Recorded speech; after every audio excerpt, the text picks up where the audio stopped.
Everyman Driver Nation, what's going on? Welcome back. I'm Dave Erickson. Thanks so much for joining me this week. I am wrapping up my time with this 2018 Volvo S90. It comes in two trim levels, three powertrains, Momentum and Inscription. We have the Inscription. There's also a T5, T6, and T8 plug-in hybrid version. We have the T6.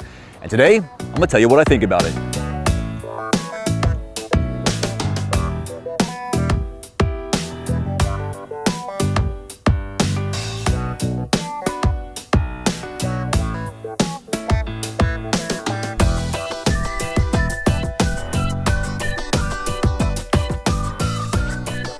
So what's new this year with the S90? Well, for one, the wheelbase.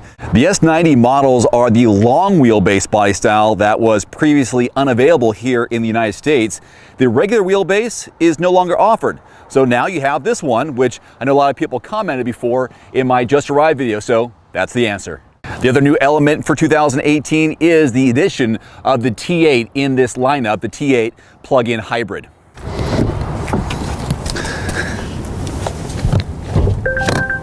Now, I mentioned there are three different powertrains that are based on the trim levels T5, T6, and T8. The T5 has a 2-liter turbocharged 4-cylinder made to an 8-speed automatic transmission, which is powering the front wheels. We have the T6, which is adding a supercharged or turbo and super turbocharged 2-liter 4-cylinder. Again, 8-speed automatic, but its standard is the all-wheel drive, which we have here. 316 horses, 295 pound-feet of torque. This vehicle weighs in the neighborhood of 4,200 pounds, so it's got a lot to push and pull, but this engine does a really good job at it. Now, if you want to upgrade, and which is new to this trim level this year, is the T8 plug-in hybrid. I'll have the details on everymandriver.com on what that does in terms of horsepower and torque. But I really do like the T6, and I've had the T6 in the 2017 version, so it's kind of nice to see it again and feel the power. Fuel economy is 22 city, 31 highway, and I've been getting in the low 20s, and I put about 200 miles on it so far this week, and I'm returning it tomorrow, so that's about what I'll have on it. Before I close the hood, how about this engine compartment? Isn't this a clean, crisp look? I like what they've done here with this little yellow tab here to open the hood. Kind of nice little touch there with this large luxury sedan. All right, let's go. To enter the vehicle, you can keep your fancy key fob in your pocket because we have a keyless entry system.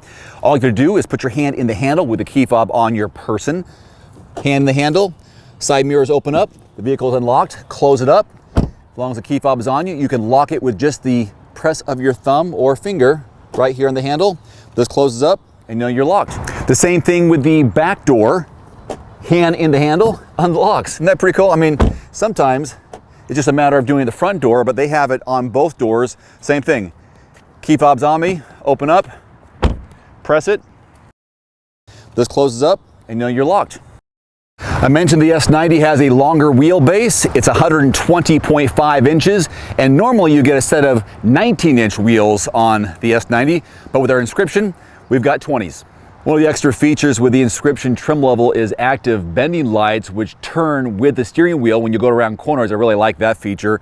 We also have LED headlights with Thor's hammer, daytime running lights, and auto high beams. Here's a look at your real-world backseat legroom and headroom from a guy who is 5'11", and there is a lot to like about the interior in the back of the S90. For one, this was my position as a driver up front. It's almost like I'm in first class because someone could actually get in front of me and make it across to the other back seat. This is fantastic. There's no question about it. Headroom, really good as well. And I love the panoramic sunroof that they included here. Just a beautiful, this interior is just spectacular. I really, really like this. Leather seats, perforated here, netting behind the passenger and driver's seat. We've got USB ports here in the center for the passengers, climate controls. We have sunshades integrated into the door panel, so they'll come up. I can show you that on either side, but let me just slide over here. It is seating for 5. You do have to straddle the middle section here, which kind of a downside a little bit. I wish it was flatter there, but hey, whatever. This is really cool. Let's say you want to adjust the front passenger seat from the back. You can do that with the controls here on the door. So I can slide the person's seat forward, slide it back. They need some more room. Maybe someone's getting in, you want to give them some more room, and tilt the seat, front and back. So maybe you have a chauffeur and you want to take advantage of that. These buttons also control the panoramic sunroof if I'm so inclined. I can open it up from here. I can also bring the sunshade open from the door panel on both sides. So I'm bring it up over there, bring it up over here, and I can even bring it up from back. This is like a control center in the back seat for the entire cabin. One more thing before we check out the cargo room in the back, we have a fold down armrest. Cup holders pop out right here. We have a section for more storage, and this is your pass-through, which I'll talk about with the cargo demo. So there are 3 ways to open the trunk of the S90. There's a push button just left of the steering wheel. There's one here along the spine of the key fob. I can press and hold that. The third way is simply pressing the button just above the L on the Volvo. Press it, comes up. Now, I was really surprised at the number being so low on cargo volume, 13.5 cubic feet. It looks a lot longer, and I don't know if it's just because it's not as deep that it's only 13.5, but I thought it was bigger, which is more than sufficient for 2, maybe 3 sets of golf clubs, which I wish I had right now. And there's a pass-through in case you had some skis or some longer items that you want to slide through there. But groceries, duffel bags, other things you might want to store back there, no problem. And you have a button here along the edge to press and close so you can walk away hands-free, which means you're good to go.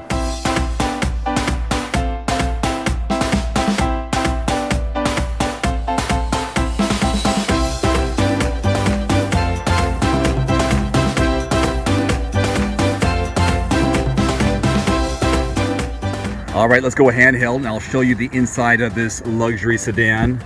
Tell you what I think about it, what you might be interested in. So here's how you start it up. Turn the dial over here. There's no push button start. Let's start here on this beautiful infotainment touchscreen, which you can swipe left and right. And here you've got your different safety options: cross traffic alert, distance alert, lane keeping aid, auto start stop, parking in and out. Got your cameras around the vehicle. I love this 360 view. You can even change these lines here to have them there or not. Take them off, so they're gone now. This is kind of your master button going back to home. Swiping between. And here it has Apple CarPlay and Android Auto capability. I have my phone. It was hooked up earlier today. You can read the performance of the vehicle, the sound experience, which you have to try out. This concert hall is like an echoing experience inside the vehicle. You can change it to a studio, individual. So much fun options to work with here with intensity. Isn't that cool? And obviously you can see down below you've got your climate control. So if I hit the 81, I can easily scroll down, up and down to adjust the temperature, close out. Because it's kind of chilly outside right now, I've got heated steering wheel, heated seats. There's also ventilated seats for both the passenger and driver, so they can adjust that individually. But here on the steering wheel, the mounted controls, this, which I kind of don't like this. This is something I have to have a criticism on, because unless you know the car, which I guess over time you will, you can't tell if this is volume or not. And this actually is the volume, so I can turn the volume up here. It's adjusting there. But that's your volume and your tuning control. This is like a page for info, which you'll see there in the bottom part of the instrument cluster. Over here is fun, and I'll show you this when we drive. There's a pilot assist. There's also, there it is, pilot assist. And you also have the adaptive cruise control. The pilot assist basically drives the car itself with the steering, and you can adjust the speed too while you're driving. And here's the distance between you and the car in front of you as I'm adjusting it there. I really like this. Is one of the most fun things to play with while you're driving. Down here is the drive modes. I'm going to press this in, then roll the bar here. Press it in, and now I've got Eco, Comfort, Dynamic, and Individual drive modes. And I've been in Comfort the whole time, and I've been averaging down there just under 22 miles per gallon for almost 200 miles of driving. That has dropped down since I started this video because the car has been idle. But you can see the whole time I've been in Comfort, although I could be a little more eco and probably get better fuel economy or less fuel economy by being more high performance and utilizing the turbo and supercharged 4-cylinder. All right, everybody, we're going to show you this pilot assist system, which basically steers the vehicle, and also there's the adaptive cruise control working in conjunction. So I'm going to get up to a point using the dial here on the left side of the steering wheel, go over to pilot assist, press enter, and now the steering wheel in the instrument cluster is green and the vehicle is steering itself, staying within the lines. You see how it's slightly adjusting? Now I can lower the speed. Now I'm down to 30. Speed limit's 35. I'll go up a little faster to actually go to 35. I have an icon here in the heads-up display, also in the instrument cluster. It says apply steering. So I'll put my hands back on the steering wheel. Now I'm going to let go of it. The car is going to adjust once again, recognizing with its sensors there's a solid line on the left-hand side. Just have curbing on the right-hand side. The vehicle is steering itself. I can go a little faster, and I haven't touched the steering wheel yet. It's telling me to apply steering once again. I'm cruising controls at 40. I'm going to go back down, hold the steering wheel, engage it, and it drives itself. This is so cool. I'm going to do a brief acceleration test here and showcase the 316 horses that are under the hood. So at 0, punch it, boom. All-wheel drive kicked in, 6,500 RPM, 40, 45, 50, boom. I'm gonna stop at 50. That was pretty fast, right? Only a few seconds. That was nice. And I got the heads-up display, shows me what the speed limit is in the area that I'm at, and it adjusts, the speed limit sign in the heads-up display adjusts based on new zones that I encounter. So it's got like a speed limit sign recognition sensor up there. So it lets me know right now I'm in 35 mile per hour zone and I'm going 33 miles per hour. I'm not sure what other people say about the ride and handling, but for me, it responds quickly to my touch. There is a small body roll in it, not a whole bunch. One thing I have noticed though, I was at a shopping center the other day, and getting in and out of parking spots is a little bit challenging with this longer vehicle. And I think the turning radius needs some help, but I don't know if you can really adjust that. But I found that using the backup camera as well as the sensors around the car, that I can get out of it just fine, because it gives me a little alerts that I might be getting close to something. There was one where I was backing up, there was a pickup truck behind me, there's a big vehicle to my left, and I had some hard time getting back and forth out of it. But hey, just one of the daily experiences that you'll come up across when you're driving this too. It's got blind spot indicators that go off in the side mirror, so if someone's in my blind spot, I'll see it in both sides. Comfort-wise though, not much can beat the interior and seats of this Volvo. I really like it, and I can see myself doing long road trips because of all the different upgrades with this vehicle. So the MSRP here on this 2018 Volvo S90 is $54,100, but we have the Inscription trim level, a couple of packages, those 20-inch wheels. Right here, nearly $70,000.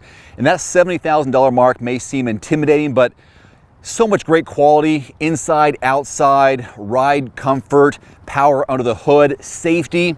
It's definitely worth a look and absolutely a test drive. Thanks again to Volvo for the press loan this week, and thank you for watching and subscribing. Drive safe. We'll see you next time.